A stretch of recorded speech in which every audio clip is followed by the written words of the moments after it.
Good evening दोस्तों। हम लोग अध्ययन कर रहे थे पिछले क्लास में जो जलमंडल के संदर्भ में अध्ययन कर रहे थे, जिसमें कई जो महासागर इसके बारे में डिस्कस किए थे।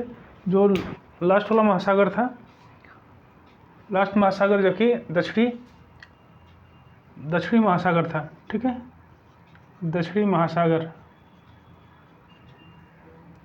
जो कि कहाँ स्थित है, ये अंटार्कटिका के जो चारों तरफ, अंटार्कटिका महाद्वीप है, इसके चारों तरफ जो महासागर है वो दक्षिणी महासागर है, ठीक है।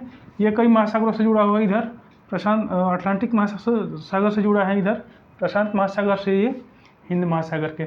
इसकी जो इसका जो विस्तार है दक्षिण में, ये अंटार्कटिका महाद्वीप से लेकर के और उत्तर की तरफ जाने पे 60 डिग्री उत्तरी अक्षांश का जो रेखा है उसके पास है, ठीक है। वहीं तक इसका सीमा है, उत्तरी सीमा, ठीक है। तो दक्षिणी सीमा इसका अंटार्कटिका महाद्वीप है और उत्तरी सीमा इसका 60 डिग्री दक्षिणी देशांतर अक्षांश है, ठीक है। तो ये है, इसके अंटार्कटिका के चारों तरफ फैला हुआ है, ठीक है। अगला हम लोग का महासागर है आर्कटिक महासागर। आर्कटिक महासागर, आर्कटिक महासागर जो कि हम लोग देख रहे हैं कि इसके उत्तरी भाग में, उत्तरी पोल के आसपास जो क्षेत्र है उसको फैला हुआ है। उसी क्षेत्र से लगभग 66.5 डिग्री का जो उत्तर ध्रुव वृत्त है, उत्तर ध्रुव वृत्त, ये इसको बोलते हैं, ये आर्कटिक वृत्त भी कहा जाता है। 66.5 डिग्री को 66 उत्तरी जो अक्षांश है उसको आर्कटिक वृत्त के भी नाम से जानते हैं। तो ये जो महासागर है आर्कटिक महासागर, यहीं से इसका सीमा शुरुआत होता है, ठीक है। ये अटलांटिक महासागर से जुड़ा हुआ है, इधर बेरिंग सागर से जुड़ा हुआ है, इधर जो प्रशांत महासागर के दोनों के बीच में बेरिंग जल संधि है जो अलग करता है, ठीक है। यहाँ भी देख लीजिए, यहाँ पे तो प्रशांत महासागर के। तो ये रहा हम लोग का जलमंडल और महासागर संबंधित इसकी विशेषताएँ, ठीक है। अब हम लोग देखते हैं कि जो अगला टॉपिक है इसका वायुमंडल। ये जो परिमंडल का अध्ययन कर रहे थे, तो तीसरा है वायुमंडल, ठीक है। ये तीसरा जो परिमंडल है वो वायुमंडल है। इसको इंग्लिश में एटमॉस्फेयर भी बोलते हैं,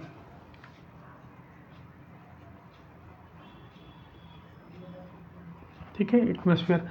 जैसे कि हम लोग जानते हैं कि पृथ्वी के चारों तरफ एक हवा ये गैसीय स्थान है, ठीक है। ये पृथ्वी के चारों तरफ गैसों का आवरण है, ठीक है।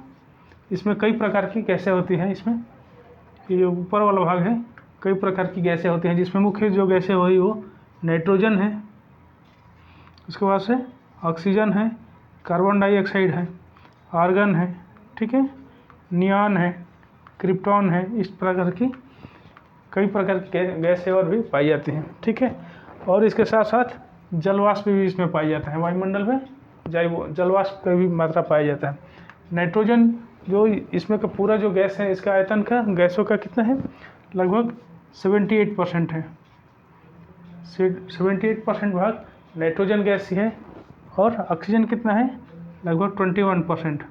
ये दोनों गैस मिला करके 99%, पूरे वायुमंडल का 99% केवल मात्र 2 गैस ही कवर करती हैं, और बाकी 1% गैस में ये आर्गन है, क्रिप्टॉन, नियॉन है और जो गैसें हैं। और कार्बन डाइऑक्साइड के कहते हैं 0.04% इसका है, ठीक है। तो इस प्रकार ये गैसों का आवरण पृथ्वी के चारों तरफ फैला हुआ है। इसको वायुमंडल की संज्ञा देते हैं। इसको एनसीईआरटी के अनुसार 16,000 किलोमीटर इसको माना गया है, 1600 किलोमीटर इसकी ऊंचाई माना गया है, 1600 किलोमीटर, ठीक है। पृथ्वी से 1600 किलोमीटर तक इसकी ऊंचाई माना गया है। हालांकि भिन्न भिन्न विद्वानों और रिसर्च के अनुसार अलग अलग है। हम लोग आगे उसको देखेंगे, जो उच्च कक्षाओं से में जाएंगे तो और भी देखेंगे इसके बारे में। फिलहाल 1600 किलोमीटर जो वायुमंडल की मोटाई माना गया है। ये जो वायुमंडल है कई परतों में विभाजित है, ठीक है। जैसे पहले जो परत है क्षोभमंडल है उसको, ठीक है। दूसरा जो परत है समताप मंडल, जो तीसरा परत है वो है मध्यमंडल, ठीक है। जो चौथा परत है वो कौन सा परत है? आयन मंडल।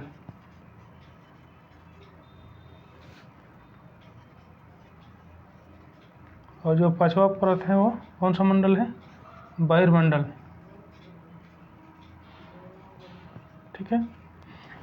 जो क्षोभ मंडल की ऊंचाई है, औसत ऊंचाई लगभग 14 किलोमीटर माना जाता है सी लेवल से। ये जो ऊंचाई नापा जाता है सी लेवल से नापा जाता है। किसी चीज़ का भी ऊंचाई नापा जाता है तो स्थलखंड का भी ऊंचाई नापा जाए तो सी लेवल से ही नापा जाता है या समुद्र तल से नापा जाता है, ठीक है। तो इसका ऊंचाई जो होता है, क्षोभ मंडल की ऊंचाई कितना होता है? 14 किलोमीटर, ठीक है। ऐसे ही धीरे धीरे सबका ऊंचाई लगभग इसका समताप मंडल का 50 किलोमीटर है, इसी के आसपास सब धीरे धीरे इसे ऊंचाई अंततः जाके 1600 किलोमीटर पर वायुमंडल होता है, ठीक है। तो ये एटमॉस्फेयर है। अब इसका सबका अलग अलग जो जितने भी मंडल है इसका अलग अलग विशेषताएं होती है, ठीक है। क्षोभ मंडल में जितना ज़्यादा परसेंट लगभग गैसें, लगभग 99% गैस क्षोभ मंडल में ही रहती हैं, ठीक है। कुछ गैसें होती हैं कि जो समताप मंडल में है, ठीक है। समताप मंडल में एक लेयर पाया जाता है ओजोन लेयर, ठीक है। ओजोन गैस को एक परत है, ठीक है। ऊपरी भाग में एक ओजोन लेयर जो कि सूर्य से आने वाली जो किरणें होती है, अल्ट्रावायलेट किरणें या पराबैंगनी किरणें, उसको अवशोषित कर लेता है, ठीक है। जिसके वजह से जो मानव यहाँ पे जीव जंतु रहने वाले हैं, पृथ्वी पर रहने वाले जो जीव जंतु हैं वो अल्ट्रावायलेट किरणों से बच जाते हैं, नहीं तो कई प्रकार की समस्या आ जाती है स्किन से संबंधित, ठीक है।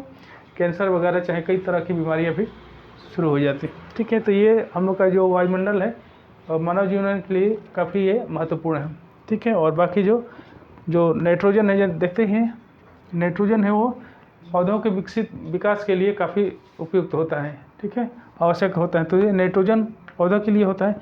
इसके बाद से जो ऑक्सीजन गैस होता है वो मानव के लिए या जीव जंतु के लिए होता है, सांस लेने के लिए होता है, जिसके जो रेस्पिरेटरी होता है, श्वसन होता है, इसके द्वारा ही होता है, ऑक्सीजन के द्वारा।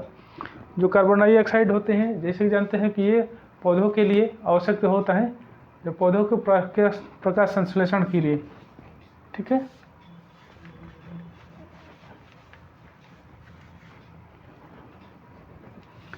जो कार्बन डाइऑक्साइड गैस है ये प्रकाश संश्लेषण के लिए होता है,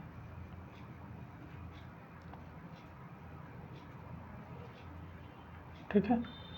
प्रकाश संश्लेषण के लिए होता है कि जिसके द्वारा पौधा अपना इसी से अपना भोजन तैयार करते हैं, ठीक है। तो इस प्रकार हर गैसों के अपना अलग अलग महत्व है।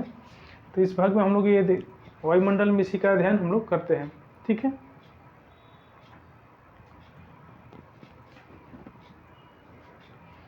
ये गैसों के घनत्व में जैसे जैसे हम लोग धरातल से ऊपर जाएंगे वो गैसों के घनत्व में धीरे धीरे भिन्नता आती है। सर्वाधिक जो घनत्व है वो सी लेवल पर होता है, ठीक है। और जैसे जैसे सी लेवल से ऊपर जाते जाएंगे धीरे धीरे घनत्व में कमी आती है।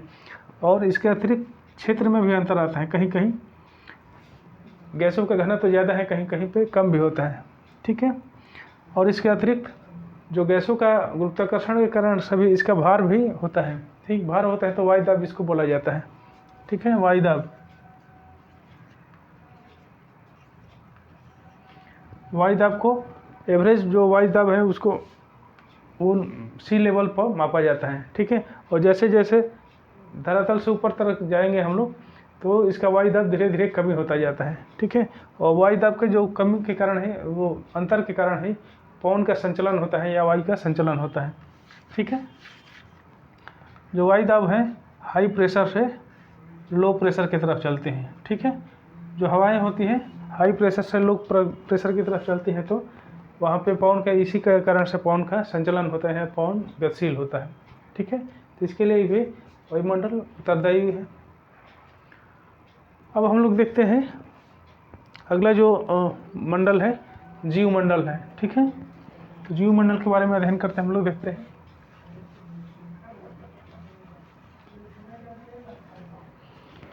हम लोग का चौथा मंडल है जीव मंडल।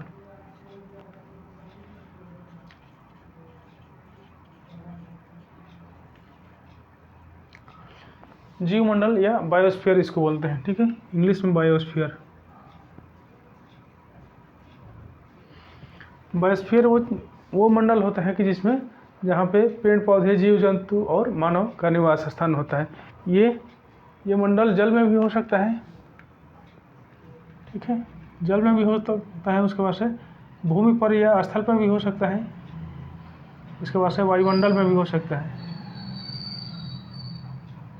ठीक है। ये भूमि के ऊपर सतह भी हो सकता है, भूमि के नीचे भी होता है, कुछ नीचे तक, ठीक है। एक सतह पर भी हो सकता है और भूमि के नीचे भी कुछ बहुत ज़्यादा नीचे नहीं होता है, बहुत गहराई तक नहीं होता है, लेकिन ऊपरी भाग में, ठीक है। ऊपरी मृदा में कहिए, मृदा वाला क्षेत्र में भी कुछ जीव जंतु होते हैं, वो भी इसी का पार्ट होता है, ठीक है। बायोस्फीयर का वो भी पार्ट होता है।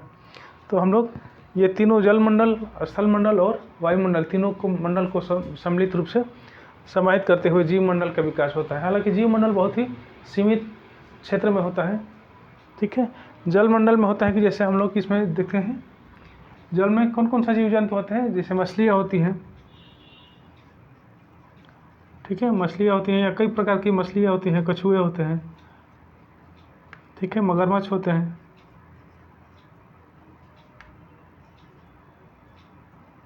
ठीक है। इस प्रकार होते हैं ये, इसमें भी उसको भी जीव मंडल की भी संज्ञा देते हैं। और वायुमंडल में भी होते हैं, जो पक्षियाँ होती हैं वो भी वायुमंडल में रहती हैं, जितने ऊपर तक जाती हैं वहाँ तक ये जीव मंडल का भी पार्ट कहा जाता है, ठीक है। और जैसे कि ज़मीन पर होता ही मानव निवास करते हैं या फिर और जीव जंतु रहते हैं, इसके साथ साथ जो मृदा में भी जितने छोटे छोटे कीटाणु होते हैं या छोटे छोटे कीड़े मकोड़े होते हैं, वो उसको भी जीव मंडल कहा जाता है, ठीक है, जहाँ जहाँ लोग रहते हैं, ठीक है।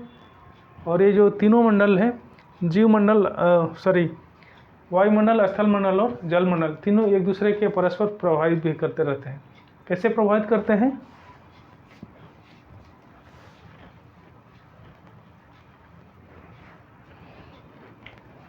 ये एक दूसरे को प्रभावित करते हैं, मतलब कि जैसे कि स्थल खंड पे पेड़ पौधा है, ठीक है, इसके द्वारा ऑक्सीजन निकलता है, प्रकाश संश्लेषण के द्वारा कार्बन डाइऑक्साइड सोखता है और ऑक्सीजन का उत्सर्जन करता है। ये ऑक्सीजन क्या होता है कि मानव द्वारा लिया जाता है इसको, ठीक है।